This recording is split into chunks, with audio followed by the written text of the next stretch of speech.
yang sering menjadi kegelisahan. Dan itu mungkin juga pertanyaan saya dulu ketika saya SMP sampai sekarang belum pernah terjawab dengan tuntas. Apa itu? Kalau dalam undang 110 adalah bahwa kita telah untuk hukuman. Sampai sekarang itu saya hukuman itu gimana? Karena hampir di semua lini kehidupan, di semua lini sosial, ekonomi, politik, atau politik ya, kegemilangan Islam itu hanya terjadi ketika zaman Nabi dan saat pertama. Pasca itu kita tidak pernah mendengar kegemilangan Islam. Satu yang dikatakan kalimat untuk Usmani. Kalau kita masih lebih jauh, ini juga sama. Kalau kita pakai 3 indikator saja, indikator keadilan sosial, indikator pemerataan ekonomi, zaman Khalifah Utsmani, dan hampir semua buku sejarah yang pernah saya baca, ada sekitar 7 buku sejarah, termasuk yang ditulis oleh Ibnu Khaldun tentang Muqaddimah. Itu diceritakan ketimpangan sosial itu. Kalau kita melihat, kalau sekarang di kursus ekonomi ada namanya indeks Gini, indeks ketimpangan sosial. Itu dari poin 1 sampai 0, kita punya 10. Kita itu hampir sempurna. Dari mulai zaman Khalifah Utsmani sampai sekarang, ketimpangan ekonomi Islam sempurna. Hampir sempurna. Apa itu ketimpangan sosial? Artinya ini, semua kurva atau kepemilikan ekonomi kita itu hanya dikuasai oleh sekelompok orang atau sekelompok kecil yang diberi fasilitas negara untuk lalu di Indonesia saat ini. Saudi sama, kekayaan kerajaan Arab Saudi, anggota keluarga kerajaan itu beratus-ratus kali lipat dibanding kekayaan warga Arab Saudi. Itu saya mengutip orang Islam, ketimpangan sosial terhadap Islam kalau di rata itu antara 7 sampai 9, jadi antara 7 sampai 9. Tapi hari ini yang di musik terus beberapa hari lalu kita minggu saya ketemu dengan mantan murid sebelum ngajar di sekolah. Mantan murid yang kebetulan sekarang dia jadi diplomat di Belanda. Saya chatting email terus ketemu. Dia ngomong, Pak, di Finlandia itu hartanya perjalanan di Finlandia dengan tukang sapunya Finlandia itu berbeda. Belanja harta Perdana Menterinya Belanda dengan profesi tukang sapu di Belanda itu berbeda. Kok bisa? Saya bisa bedakan. Yang pertama, di Belanda itu rumah. Mereka rumahnya juga ukurannya praktis berbeda. Mereka sama-sama tidak suka naik mobil berbahan fasilitas angkutan umumnya di sekitar negara luar biasa. Jadi hampir orang malas untuk punya mobil, karena mobilnya terus dengan pajak produktif itu dia mobilnya standar. Fasilitas lain sekolahnya juga sama. Artinya di laporan kasus KPK-nya kalau saya bilang dia, laporan kekayaan antara Menteri Belanda dengan profesi Belanda itu tidak hanya perbedaannya agak jauh beda. Belanda ini pengakuan politiknya saya. Mas Yoga dulu SD usia 4, terus SMP usia 18, SMA usia 2, sekarang dia jadi diplomat di Belanda. Terus makin mengonfirmasi kegelisahan. Apanya dengan untung hidup umat yang kita mungkin saya yakin Pak Toto Kak Roni, Mas Kaisro, teman-teman semua. Apakah itu hanya ilusi? Maaf, ini pelajaran saya berarti bukan ilusi tentang kita beragama. Negara-negara yang kita anggap apa namanya istilahnya itu sekuler atau liberal atau apapun namanya, itu kehidupan saya itu ya itu yang bukan dunia kira-kira waktu itu selesai. Bukan mana kasih apa dunia kita kewenangannya diangkat. Kalau itu diskusinya tidak selesai. Itu mungkin kesan saya yang salah satu ini dari pertanyaan saya juga almarhum Pak Bumi Pak Bumi itu pas satu menerima di luar kelas saya tanya begitu. Ingat saya pas 2 caranya begitu. Kalau ini apa sih yang betul oleh Pak? Karena ini sudah jelas secara mampu tapi tak kuat. Dan ternyata pertanyaan itu sampai sekarang bagi saya pribadi saya berhubungan dengan jangan-jangan kita ini apa namanya atau kita tidak serius belajar sama kita sebagai untuk mungkin pemakai diskusi pada pagi ini seperti apa yang saya sampaikan mungkin nanti pada jawab yang Jumat kita akan seperti ini dipersilakan bagi sekalian yang ibu juga bisa tidak hanya bapak yang ibu bisa bicara bersama apa namanya menjadi pemandu diskusi pada diskusi kajian kepada apa namanya setiap Jumat pagi di Jakarta. Mungkin itu yang menjadi pesan kami ya. Maaf dan saya sehingga bangunan kita saat ini kalau tidak memberikan jawaban yang utuh tapi memberikan peta mengapa sih kita sampai beragama atau kita Islam itu sebenarnya tidak jarang mendengar cerita kejayaan, cerita kemegahan.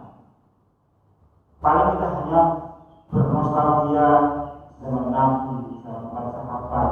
Satu sejarah Islam di situ saja kejayaan. Itu terima kasih. Wassalamualaikum warahmatullahi wabarakatuh.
Waalaikumsalam.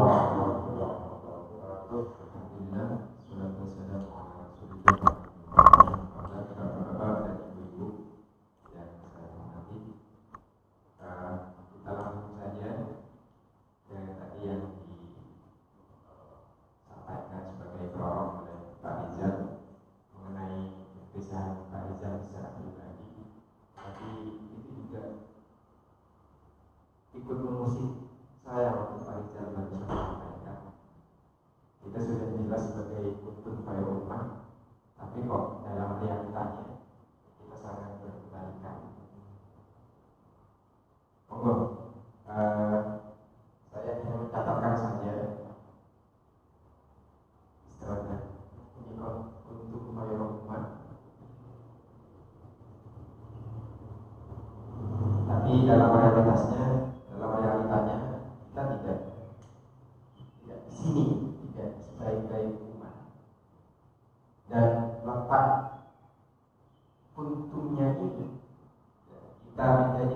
itu letaknya kan di agama sebenarnya. Misalkan kalau kita dianggap menjadi orang sebaik ini, maka dibalik kita menjadi orang baik ini adalah agama. Maka kalau realitasnya kita tidak di sini, nah agama kita ada apa? Monggo. Atau kita bedah terlebih dahulu agama itu apa? Yang sekiranya nanti kita bisa mewujudkan di itu Pak, bisa langsung siapa yang barangkali dia mengetahui. Tapi dialog juga pertama itu, selama umat Islam tidak ada pemimpin utama, misalnya kalimat seperti sahabat Rasulullah, dan ketika Islam pun ada sebenarnya kejayaan juga di kalimat umat dan Islam. Ya kita kan sebagai guru, baratnya kita juga sudah bilang umat kita yang utama dengan punya keputusan. Jangan di sisi lain di dalam Al-Quran juga ada kita untuk bisa cara apa. Jadi secara ibadah muamalah kita, secara ibadah sosial kita, dakwah kita juga sesuai aturan kita. Tapi dalam masuk masyarakat kita, kalau itu ada di mana-mana, musuh bisa di mana-mana, kalau kita bisa mengamalkan depan perbedaan. Jangan istilahnya kadang kita dari manusia. Sama Al-Quran itu diterapkan oleh berbagai agama selain non-Muslim, bisa diterapkan, bisa diaplikasikan kepada mereka, tapi bedanya kan dia gak ada iman. Baratnya ini adalah suatu ilmu. Kalau kita masuk dengan iman, prosesnya kita kan ada pahala juga di agama. Prosesnya dari itu. Di sisi lain juga, selama hubungan dia sudah bagus dan gerakan amal usaha dan lain-lainnya sudah menunjukkan. Cuma Allah Taala belum pernah menjadi pionir dalam cerita ini. Bagaimana Rasulullah Muhammad bisa mereka sebagai presiden, jangan cuma jadi negara saja, tapi juga ada negara juga. Meskipun belum banyak juga ada Muhammadiyah yang masuk di partai politik, tetapi juga ada tidak adanya sama sekali. Maksudnya ya, banyak masuk di dan lain-lain, tidak mewarnai, bahkan ikut arus. Bagaimana juga Muhammadiyah bisa membuat suatu konsep negara yang sesuai dengan zaman kemasan Islam itu, menurut sahabat dan lain-lain.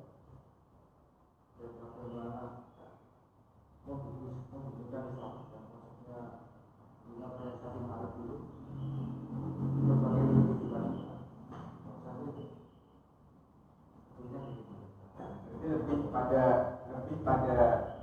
pemahaman terhadap agama itu sendiri yang masih terhadap agama itu yang masih ada sih memang seperti Asy'ari itu atau juga pernah bilang Muhammad itu yang bilang Al-Islam mahyubun muslim. Jadi Islam itu ditutupi oleh penganutnya sendiri, oleh orang Islam sendiri. Tapi barangkali sebelum kita nanti Islamnya, jangan-jangan kita sendiri sebagai orang Islam itu masih belum paham itu apa sih agama. Artinya kita tarik yang lebih mendasar lagi. Sebelum kita bincangkan tentang Islamnya, kita bincangkan tentang agama. Tadi sih seperti Pak Rizal bilang bahwa di mana Finlandia dibandingkan dengan negara-negara luar, barangkali dalam aturan kemakmuran, kesejahteraan, mereka bisa jadi lebih bahagia, lebih sejahtera. Tapi apakah itu betul? Jangan-jangan yang jadikan yang mengukur itu mereka sendiri. Jangan-jangan mereka sendiri yang mengaku-ngaku. Tapi mereka tidak tahu betapa nikmatnya misalkan di Islam. betapa di Islam itu lebih nyaman, lebih persaudaraan, lebih kerukunan daripada nilai dari Islam. Maka barangkali kita telusuri dulu agamanya ini apa. Jadi kita tahu Islam itu apa, keyakinan di luar Islam itu bagaimana, ajaran di luar Islam itu bagaimana. Barangkali baru nanti kita bilang di realitasnya gimana. Oke.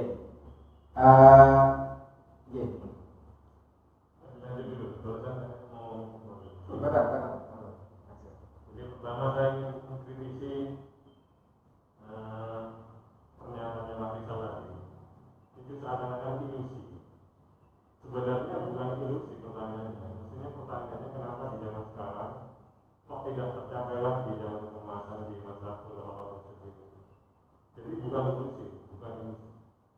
Jadi kalau kita melihat sejarah awal di zaman para nabi ulama tersebut itu sebenarnya sudah menjadi template. Itu template atau blueprint yang di situ yang dikatakan untuk pelayanan. Pertama dari sisi politik kita sudah tahu kan sampai kekuasaan dari Madinah, tadinya hijrah dari Mekah ke Madinah. Dari Madinah ini Nabi berjuang sampai akhirnya merata hampir seluruh dunia kekuasaan Islam. Di bidang ekonomi, Baitul Mal begitu bagusnya dikelola karena zakat pada saat itu pemerintah Amirul Mukminin itu mau mengut, bukan seperti zaman sekarang mau mengut zakat. Kalau sekarang kita masih kira aja perhitungan. Kalau di zaman para nabi saya yakin insya Allah di situ sudah jelas perhitungannya. Makanya ahli yang tinggal mendatangi rumah-rumah Muslim langsung dihitung dan dipungut di situ. Beda dengan zaman sekarang. Dan di sisi bidang-bidang yang lain, saya kira itu sudah untuk masalah itu sebentar. Ini pertanyaannya masalah agama itu apa? Jangan meluas dulu. pertanyaannya Nanti itu bahasan selanjutnya. Jadi kita fokus ke agama itu apa sih? Ya, nanti ini memang tadi yang Pak Rizal itu kan sudah lebih kepada Islamnya. Nah, coba kita tarik lagi dulu yang paling mendasar. Yang paling mendasar nanti memang bahasan termasuk negara ideal, negara ideal. Tata negara ideal itu harus bagaimana? Kalau misalkan kita mengacu pada Islam, apakah kejayaan tata negara Islam itu bisa diwujudkan kembali? Atau itu memang suatu contoh yang sudah tidak akan bisa ditiru oleh siapapun, karena sampai sekarang ini masih belum ada satu sosok yang bisa meniru kepemimpinan Rasulullah dan dua sahabat setelahnya. Saya bilang dua sahabat karena memang nanti setelah Rasulullah itu sudah ada dua ya. Nah, coba kita dengar tadi yang disampaikan ini, kita balik lagi saja dulu ke agamanya ini. Tahu misalkan dulu kenapa sih Rasulullah itu, kita tahu kan peradaban sebelum Rasulullah itu sangat kacau balau. Lalu setelah ada nabi itu peradaban sudah sedikit tertata. Kan kita mengenang akhirnya peradaban terbaik itu ada pada nabi dan masa sahabat. Nah, cuman sekarang kok begini lagi, kok kacau lagi. Nah, itu letaknya di apa? Kalau nabi dulu membawa nilai, membawa keyakinan, membawa kepercayaan dari Islam. Maka sekarang tentunya kalau misalkan ini kita pertanyakan lagi, apakah memang benar kepercayaan yang dari nabi itu bisa dijalankan di kehidupan manusia? Kalau itu hanya berlaku pada nabi. Karena kita balik lagi sekarang sepertinya secara kesan ya, orang yang di luar kita itu yang memiliki kejayaan ekonomi, kejayaan politik dan lain sebagainya. Seakan-akan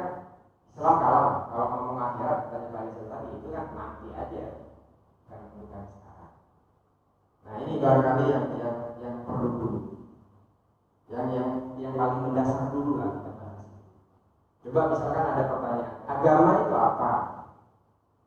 Pertanyaan itu, agama itu apa sih? Atau kita butuh nggak pada agama itu?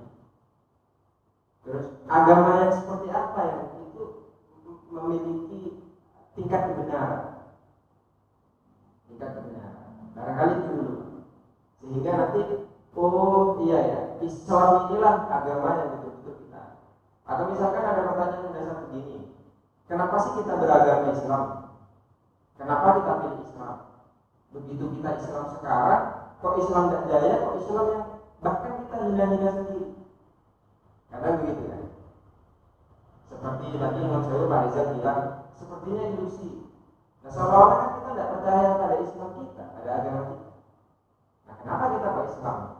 Nah jangan-jangan kita berislam ini tidak muncul dari hati nurani kita, tapi malah ikutan-ikutan saja. Ikut-ikutan saja. Tidak enak bertonggo Islam. Banyak-banyak tidak Islam, kita Islam. Nah coba kita, kalau kita bedah misalkan di Indonesia ini ada berapa agama sekarang? 6 ya. Konghucu, Kristen, Katolik, Buddha, Islam. Kenapa kita tidak milih yang selain Islam? Kenapa kita pilih Islam? Enggak.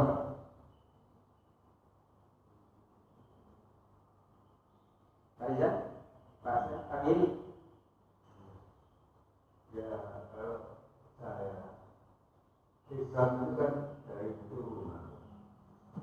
Jadi saya belum pernah belajar bahasa Konghucu, bahasa agama apapun.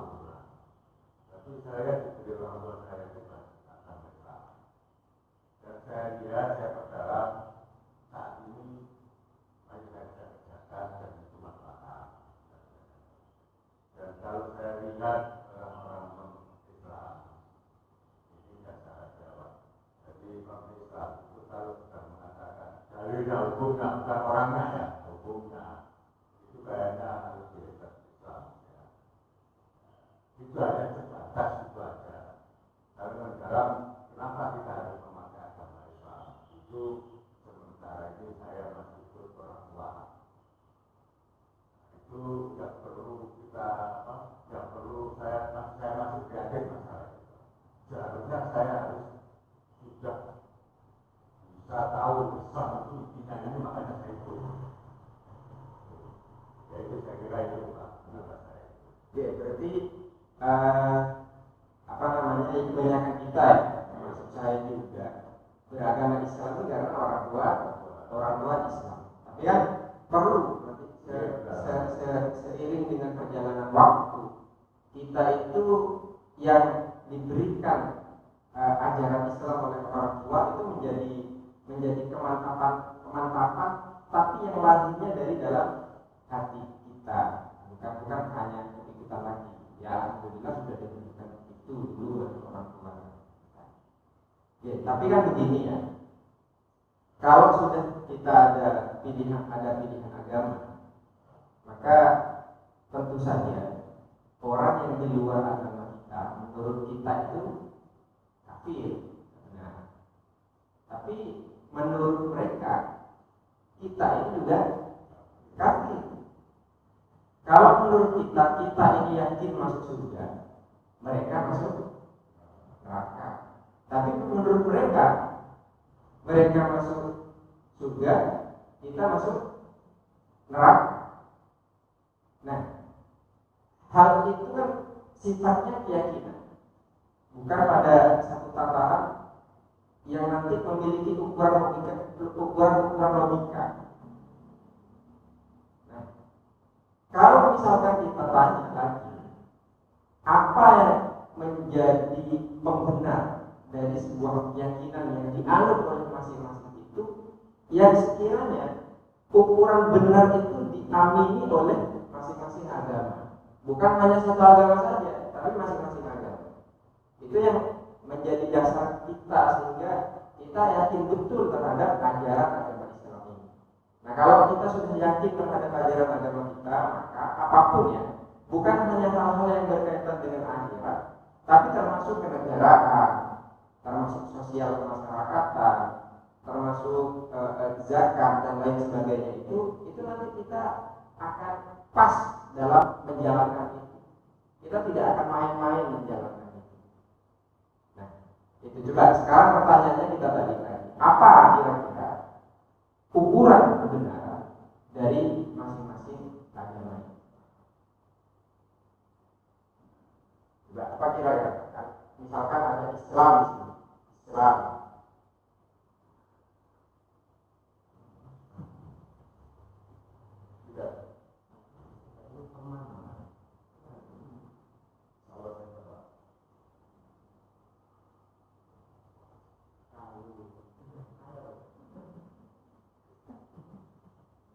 Monggo, siapa yang kiranya dan agamanya ini ada Islam, ada non Islam,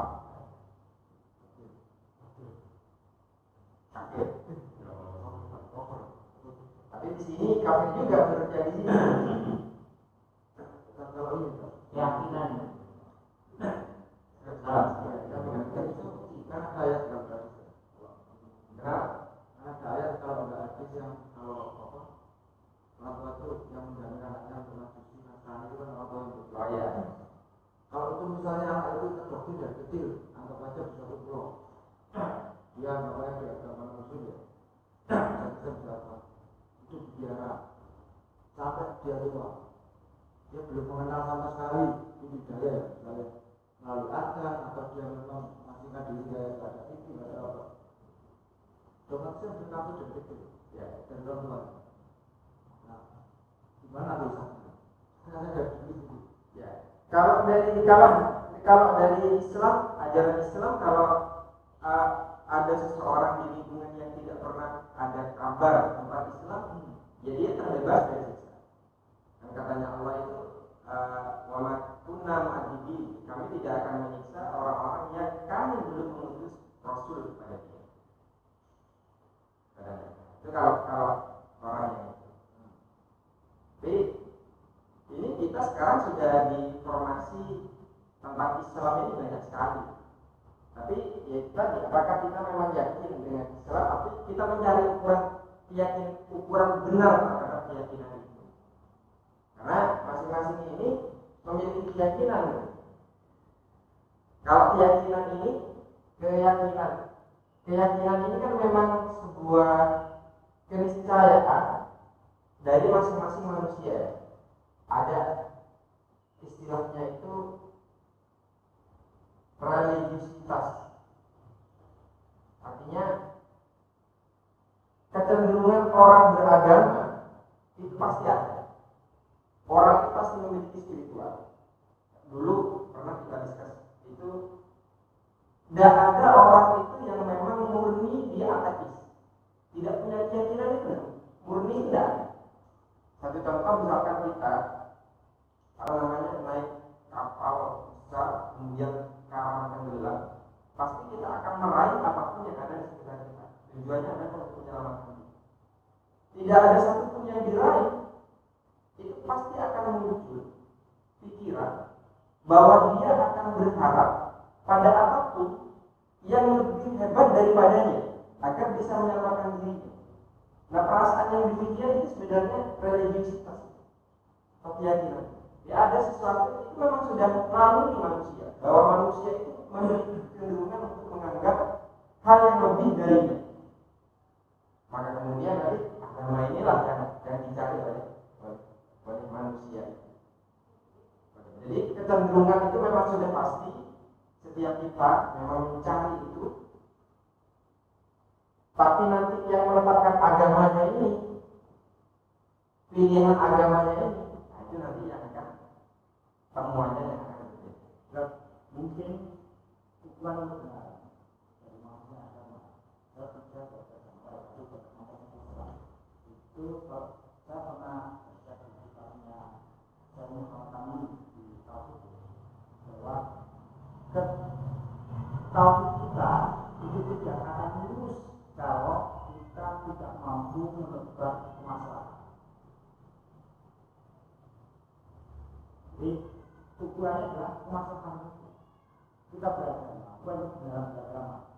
Itu saya bukan keyakinan, tapi bagaimana kita menggunakan kemaslahatan hukum. Itu yang diterjemahkan kalau terjadi sekarang. Diterjemahkan oleh Ahmad Ghazali dengan juga Islam kemajuan. Islam kemajuan itu harus mewujudkan secara institusi melembagakan amal soleh. Karena juga amal soleh itu adalah hasilnya amal usaha itu. Ada masjid, ada sekolah, ada rumah sakit. Itu adalah kalau implisitnya atau inklusifnya adalah itu bagian perwujudan tentang tauhid yang seluruhnya. Kita berharap kita bisa memahami kebenaran. Kalau kuncinya itu di masalah kebaikan, banyak kok orang yang tidak Islam, ya orang yang bukan di sini, bahkan orang yang barangkali tidak memiliki ketauhidan yang sempurna, itu yang baik. Misalkan ini, itu baik sekali orang. Siapa Teresa, Thomas Alva Edison, Albert Einstein, kebaikan yang mulai dikeluarkan itu luar biasa, malah manfaatnya sampai sekarang. Tapi lagi-lagi di sininya, apakah memang mereka memiliki keyakinan yang kebenarannya itu? Nah, itu Pak. Maka kita ngomong di keyakinan ini pilihan kita sebenarnya, pilihan kita di sininya dulu. Yang perlu sekarang menjadi sebuah fondasi sehingga kita menjalani ini itu betul-betul mantap sebagai pilihan kita. Kalau dengan gimana melihatnya? Kalau Pak Rizal tadi kan kayak secara ilmu lebih konsisten lah kita daripada keyakinan yang lain. Gimana? Menurut saya agama saya bagi dua dulu, yang datangnya dari langit, apa yang datangnya atau di luar itu. Kalau kita dari Islam, datangnya dari Al-Quran, agama langit ya, agama langit, samawi ya, terus ini arti ya, bumi, ini langit. Langit itu nanti masih ada lagi kan? Apa? Islam, terus Nasrani, terus Yahudi. Sini banyak ada Hindu, Konghucu, dan sebagainya. Oke, terus kalau disebutkan ini sebenarnya masalah agama ini sesuai dengan hidayah. Jadi kalau saya melihat perspektif dari keturunan itu memang mendominasi dalam artian kita terlahir di agama Islam, agama Yahudi, Majusi. Nah, di sini yang menjadi tantangan kita agama itu yang paling benar yang mana? Kan itu pertanyaannya. Nah, kita balik lagi dari di antara datangnya agama-agama ini, kira-kira mana yang lebih hebat, mana yang lebih mendominasi dengan akal sehat kita juga dituntut untuk berpikir, untuk mendapatkan hidayah itu. Mungkin itu kalau menurut saya agama itu perlu adanya satu pemikiran untuk mencari satu kebenaran lagi. ya, pemikiran itu adalah menjadi di sini pemikiran atau berpikir itu ada panglimanya untuk mengeksekusi mengeksekusi ya ini antara Islam dan non-Islamnya ini. Cuman yang mau dijadikan alat eksekusinya itu kitab suci. Nah, kitab sucinya gimana ya? Kalau kitab sucinya, jenengan kan barusan disebut kitab suci itu, kitab suci sebagai alat untuk hal pembenaran ya Pak, yang kita jadikan pilihan saya. Kenapa saya memilih Islam, kenapa saya memilih Nasrani, kenapa saya memilih Yahudi, ya kitab suci itu tadi. Nah ini kenapa memilih agama Islam, kenapa misalkan pilihan terhadap agama ya, itu dari kitab sucinya, dari kitab sucinya ya. Artinya ukurannya itu melalui kitab suci ya. Gimana itu Pak? Bisa dijelaskan lebih jauh?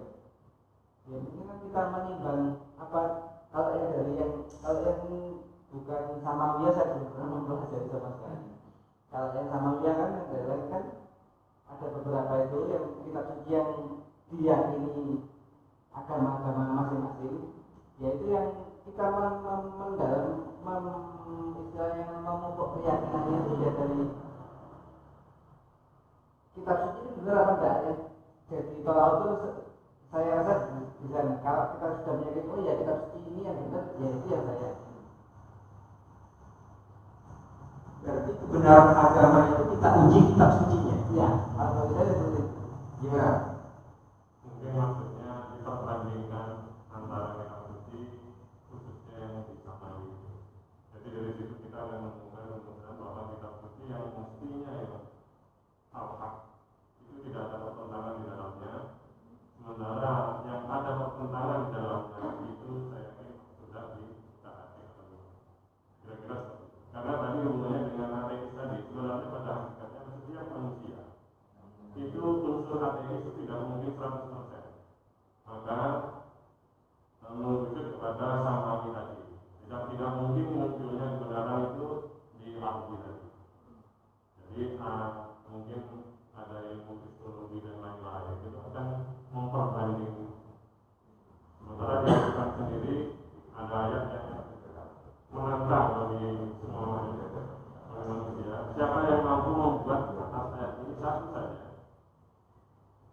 kalau bisa, dan ternyata nggak akan pernah bisa, dan tidak akan pernah bisa sampai. Satu surat saja. Satu surat atau apa itu?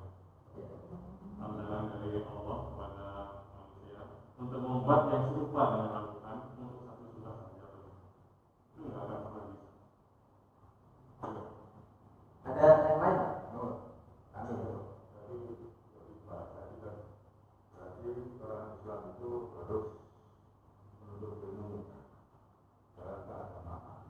Namanya agama dari wilayah terang atau itu saya ganti pertama utamanya itu agama. Karena agama dulu itu karena Islamnya itu yang saya katakan bahwa Islam itu saya agama orang tua saya Islam.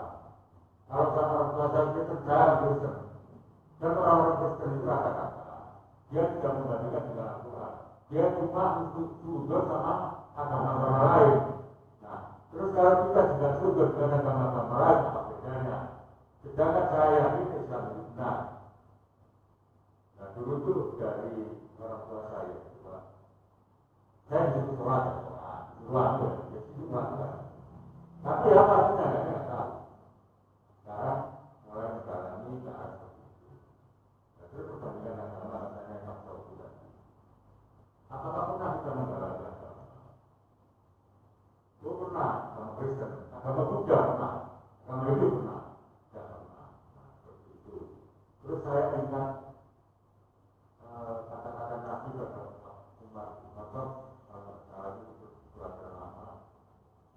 Nabi pernah marah pada saat Umar belajar agama Injil. Nabi marah, kamu belajar agama Islam aja. Itu yang mendasari pada kita pemelajaran itu adalah sebelum kita belajar agama lain, belajar perkara dua agama kita. Nah sekarang rata-rata orang-orang itu belajar agama itu pokoknya ya seperti orang tua dulu, pokoknya setiap hari ngaji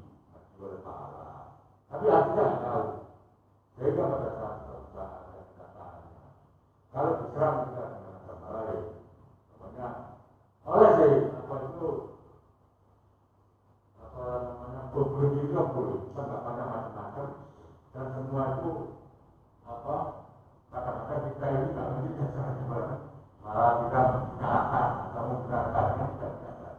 Nah seperti itu baru juga bahwa saya pada mau saya sampai saat ini masih mengikuti karena orang tua saya Islam dan saya bersyukur karena saya beberapa Islam ternyata Islam.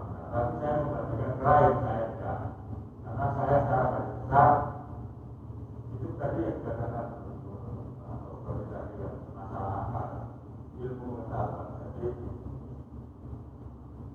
ilmu pengetahuan ini kalau Tuhan beranak berarti Tuhan ini sama dengan makhluk yang lain. Nah itu yang saya sadari, yang saya pikir cuma dari jalan aja itu. Terus apa namanya ya seperti ini suatu keyakinan saya ini, bahwa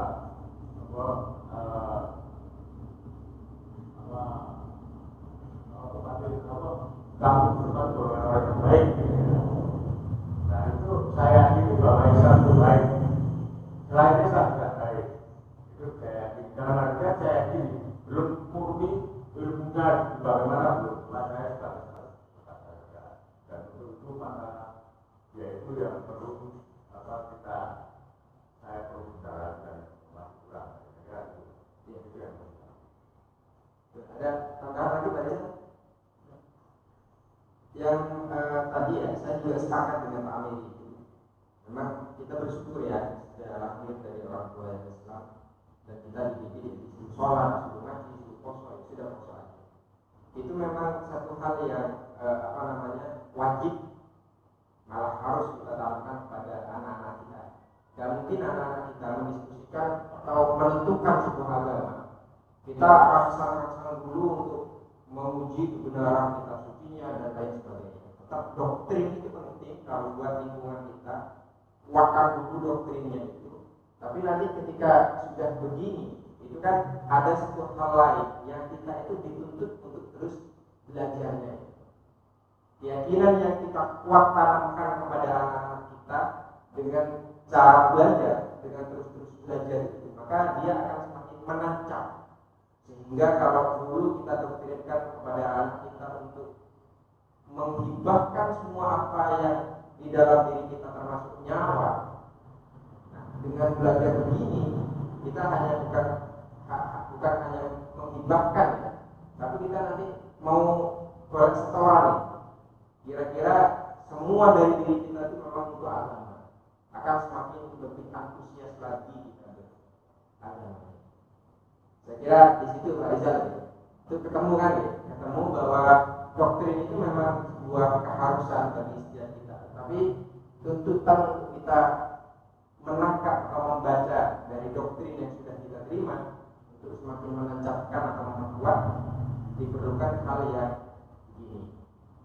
Maka tadi kalau misalkan disebut kitab suci sebagai ukuran kebenaran dari keyakinan, maka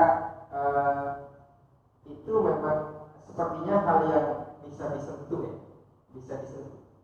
Meskipun tidak semuanya, karena katanya Pak Rizal cukup dengan ajaran yang disampaikan oleh Al-Quran itu sudah cukup logis. Seperti Allah tidak beranak. Nah kalau beranak kan masih sama dengan makhluk lainnya, masih sama dengan makhluk lainnya. Ada juga hal yang logis yang begini juga di luar Islam, di luar Islam. Dulu orang itu mengakunya bahwa dia juga menyembah Allah. Orang-orang akhir Quraisy itu, aku juga menyembah Allah sama dengan kamu. Cuma aku pakai perantara, Lata, Buddha, siapa lagi? Itu kan bukan mereka katanya yang disembah. Mereka tetap menyembah Allah. Ini hanya perantara saja. Dalam hal ini, sebelum ada informasi dari kitab suci, kalau menurut pertimbangan logika, setidaknya saya secara pribadi, itu hal yang rasional, rasionalnya itu sama-sama menyembah Tuhan, cuma ada perantaranya. Sama kalau misalkan diilustrasikan, sama-sama mau menghadap presiden, tapi kalau mau menghadap presiden secara langsung nggak bisa, karena kapasitas kita yang terbatas. Jadi harus lewat menteri atau pejabat-pejabat lainnya secara logika. Tapi lagi-lagi hal itu salah menurut Islam. Tidak usah perantara-perantaraan, langsung saja ke Allah. Tapi ajaran tidak usah melalui perantara itu pada akhirnya bukan timbul dari pertimbangan logika manusia, tapi timbulnya berdasarkan kitab suci, berdasarkan Allah yang bilang itu langsung Allah. Artinya memang bagian dari logika yang di Al-Quran itu ada banyak benarnya yang bisa langsung diterima, tetapi nanti ada bagian-bagian yang secara logika itu masih benar, tetapi menurut Allah, menurut Al-Quran itu sudah salah. Maka pentingnya peran kitab suci itu penting menjadi tolak ukur dari keyakinan keagamaan kita. Maka istilahnya tadi kalau misalkan kita mau membandingkan gimana gitu ya, kayak kurang sopan atau gimana. Dan memang kita harus senantiasa mencari atau mempelajari titik-titik mana di kitab dari masing-masing kitab suci itu yang memang di situ menjadi akar dari sebuah keyakinan. Itu monggo kalau misalkan masih ditambahkan. Kalau kita melihat dari jalan tentang kemajuan Islam, sebenarnya kondisinya kan sama. Bahwa begitu Rasulullah hadir, Islam juga diambil oleh dua budaya besar, Rum sama Persia. Bedanya pada waktu itu Rasulullah masih dipegang dengan Nabi. Maka istilahnya sampai begitu Rasulullah meninggal, Abu Bakar dan Umar masih ada terkaitan besar. Kalau kita kembalikan lagi dengan zaman kelepasan itu, pada waktu itu kan kalau setiap generasi muslim yang kecil seperti Ibnu Abbas mewakafkan anaknya untuk Rasulullah Ibnu Abbas itu, setelah itu Ibnu Abbas mewakafkan anaknya untuk guru pada Rasulullah langsung. Generasi-generasi itu yang dididik melalui suatu metode pendidikan yang masuk ke dalam Al-Quran dan Sunnah. Nah, kalau sekarang dengan metode pendidikan sekarang pakai takdir lagi. Kalau kita mengacu pada pendidikan yang beragama, bukankah kita sebenarnya harus melakukan keterangan dulu, keterangan dulu baru mulai kita ikuti. Dan bahkan Al-Quran sebenarnya kalau kita kaji suatu pemajaran masih susah deh. Jadi kalau kita semakin banyak, Allah sebenarnya semakin banyak yang kita belum tahu. Hanya dalam surat langit 7 lapis saja, dari Allah kita belum menemukan. Kita cuma tahu satu lapis. Ya. Yang pertama. Yang kedua, kalau sekarang kan tetap kita diambil dari budaya besar. Jadi kalau dulu Rasulullah tidak berperan dengan Al-Quran dengan keyakinannya, bedanya mereka belum tahu ilmu Islam, karena itu tidak belum tahu ilmu Islam. Kalau sekarang mereka sudah tahu, tapi menghancurkan Islam. Gimana itu maksudnya? Apakah kita perlu tokoh baru lagi dan sebagainya? Kalau terus tahun itu pasti ada tokoh baru Islam, mau Abdul dan sebagainya. Kalau baru Islam Ya. Kali mana yang berkata Mas Oki, bahwa itu kan ada maka itu apa aku saya sepakat. Nabi saya cerita ya. Waktu masih di kuliah di Jogja itu kita sempat tergabung kayak macam forum diskusi itu apa dengan beragam. Kebetulan teman-teman yang latar belakangnya sekolah teologi, mereka itu terang-terang mengatakan bahwa prinsip agama itu adalah membalikkan kebenaran yang tidak dikatakan oleh Tuhan. Terang-terang prinsip yang didoktrинkan oleh itu mereka bagian darah besi itu darah kotor, bagian darah besi untuk darah. Mereka munculnya ketika Protestan menjadi spirit dari kapitalisme Rusia Syaratnya sama. Kalau kamu ingin berterima kasih ke Tuhan, maka kamu harus kaya, harus sukses di dunia. Tapi kesuksesan kamu itu, kalau zakat kita kan 2% kan pelan-pelan ya. Kita tuh zakat 2%. Mereka itu setelahnya tulus. Mereka itu store ke kerja-kerja itu. Itu cukup kan? Kita duduk 2% kan lapor ya masih Artinya kan punya semangat untuk membagikan semua yang dibutuhkan itu. Saya sepakat bahwa satu itu kita ada kita pilih. Nah, mungkin nanti di pertemuan ini, forum ini, tapi itu membahas konsep beragama seperti apa sih yang menjadikan kita menjadi manusia pemenang, menjadi umat Islam yang pemenang. Konsep beragama yang sosial. Masalahnya kan kalau kami itu cara keturunan, terus orang tua ada ABC, dan kita itu. Tapi seringkali kita itu setelah sekian lama berislam, ketika ketemu dengan banyak tokoh, lalu itu kan berislam, lalu yang lain. Berarti kan maka tidak salah kalau mengatakan bahwa sebenarnya Islam yang akan di Indonesia itu hampir tidak ada. Hampir tidak. Kata paling gampang adalah dari mulai pemilu pertama sampai sekarang kita tidak pernah menjadi pemenang di kontestasi pemilu. Padahal kita kontestasi Islam. Jadi itu berarti keberusahaan kita hanya faktor keturunan selesai dan kita gagal ketika menghadapi situasi dunia luar dengan hanya minimalis tentang konsep Islam. Nah, umat Islam sendiri dalam konsep bernegara, dalam konsep berbangsanya itu masih terjebak pada tataran simbolikan yang itu sangat jauh dengan faktanya masyarakat kita. Kita ngomong tentang Islam baru kopi, kasih. Saya itu pasti ada yang akan ada yang kata. Karena itu nanti perlu pengkajian lebih jauh. Kalau yang Islam di internal Islamnya itu sendiri. Sementara tadi kalau misalkan kita bukan dengan keyakinan lain, ya kita tentunya perlu perbandingan lagi ya, antara satu dengan yang lain.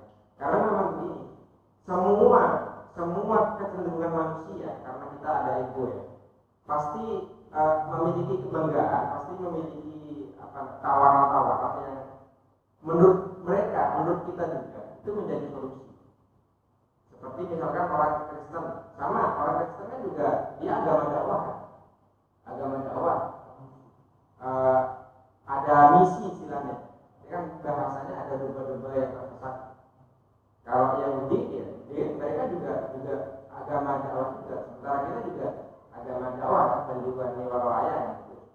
Artinya dari masing-masing ini nanti tentunya kita akan memiliki benturan-benturan. Nah, benturan-benturan yang seperti itulah yang secara tidak langsung ya menjadi pesaing. Kayak tadi ada di masa Nabi saja itu ada Roma dan Persia. Kemudian muncul peradaban baru atau agama baru Islam yang menawarkan solusi bagi kerumitan yang ada di tengah-tengah masyarakat. Apakah nanti Islam itu menang dengan Romawi dan Persia? Ya itu sudah peradaban besar. Nah kalau menangnya yang gimana? Nah itu apa saja ajaran yang membuat Islam itu menang? Tentunya kita akan kembali lagi kalau Islam itu dulu menang, kenapa sekarang kita kalah terus? Kalau Romawi dan Persia ini terus-menerus ini misalkan. Nah kalau dulu istilah Romawi dan Persia, kalau sekarang kan beda lagi. Istilahnya kapitalis dan komunis. dananya sekarang yang besar itu kan ada kapitalis, terus kemudian ini ya, ada kapitalis, ada komunis, terus sekarang yang di sini Islam. Nah, dari ketiga ini sekarang yang lagi menguasai siapa? Dan yang lagi menghambat antara satu dengan yang lain siapa juga? Sehingga Islam ini sekarang kalau ngomong ini kan kiranya masih ada hubungan antara dulu Romawi dan Persia. Gitu kan? Barangkali ini nanti akan menjadi bahasan kita selanjutnya sebelum kita membahas di sini. Nah, ajaran Islam yang bagaimana yang nantinya kita itu bisa kembali berjaya.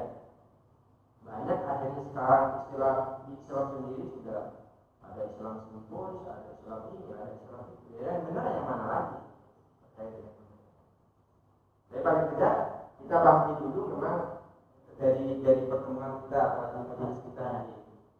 Apa ini semua ada hubungannya dengan takdir dari Allah. Jadi dalam artian saya kasih contoh, kita terlahir di lingkungan Islam, sholat, ngaji, zakat semuanya dia tidak menemukan mati masuk surga. Sedangkan yang ini saya umpamakan di Nasrani, lahir di keluarga pendeta, sama dia. Saya tidak menolong itu, tidak berbuat jahat dan macam-macam. Dia mati masuk neraka. Itu gimana?